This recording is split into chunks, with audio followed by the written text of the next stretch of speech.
Le cadre de cet événement sur Safran Tunisie, c'est l'Innovation Shaker numéro 2. Donc le numéro 1 est orienté sur les bâtiments du futur, les bâtiments intelligents. Et là, on a souhaité en fait créer ce deuxième événement vraiment dédié sur la supply chain du futur, la supply chain 2030 notamment, et la supply chain 2050. Les gros enjeux en fait de la transformation de la supply chain sont écologiques. Aujourd'hui, on a une supply chain qui est très étalée sur la planète, donc il va falloir qu'on ait un peu de travail pour retravailler sur nos make or buy et se rapprocher et avoir des choses plus localisées, plus locales pour éviter les impacts écologiques et notamment CO2 sur l'ensemble de la supply chain. Il va falloir qu'on travaille aussi sur l'ensemble de nos moyens de transport.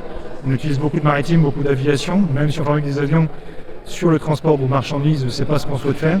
Donc ça veut dire qu'aussi il faut repenser l'ensemble de nos systèmes logistiques pour être plus efficient, plus performant et avoir un impact moins fort sur l'écologie du mondial. Donc ça, c'est un événement sur lequel on veut vraiment la durabilité sur Innovation Shaker numéro 2. Il y a un deuxième point sur la supply chain future, c'est la donnée, la data. Donc on parle beaucoup de data en ce moment sur tous les domaines. La supply chain est aussi concernée. Finalement, c'est un vieux métier. Quand on regarde la supply chain, elle a beaucoup évolué dans les elle a toujours existé finalement, parce qu'en fait c'était maritime, on transportait des fruits, des gens de continent en continent. Après on a eu des trains qui ont commencé à venir, l'aviation, en fait tous les transports ont été bons finalement pour établir des systèmes logistiques au niveau mondial. Maintenant aujourd'hui finalement il faut qu'on ait des notions de données et de data, puisque l'ensemble de notre supply chain est très étalé.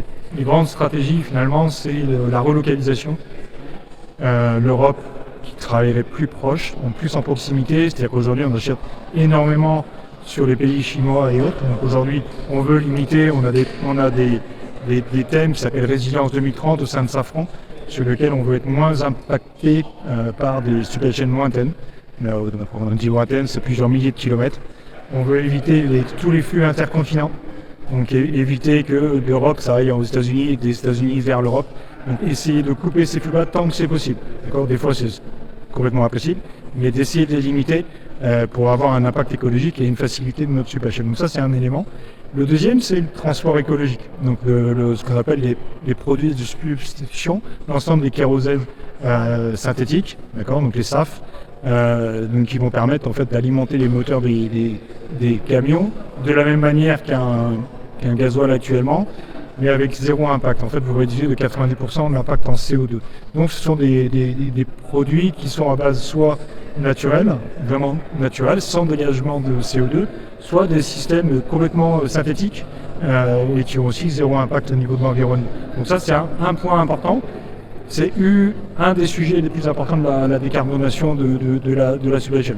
L'optimisation, comme l'a dit Ludovic tout à l'heure, qui est en charge de ça pour Safran, a bien expliqué que aussi la mutualisation des transports, l'intelligence du transport.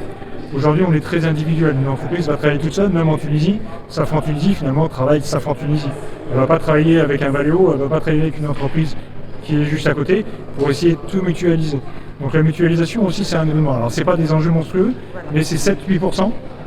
Quand même de réduction sur l'ensemble de la supply chain, puisque vous allez combler les villes et remplir l'ensemble des camions. Donc ça, c'est aussi un point très important.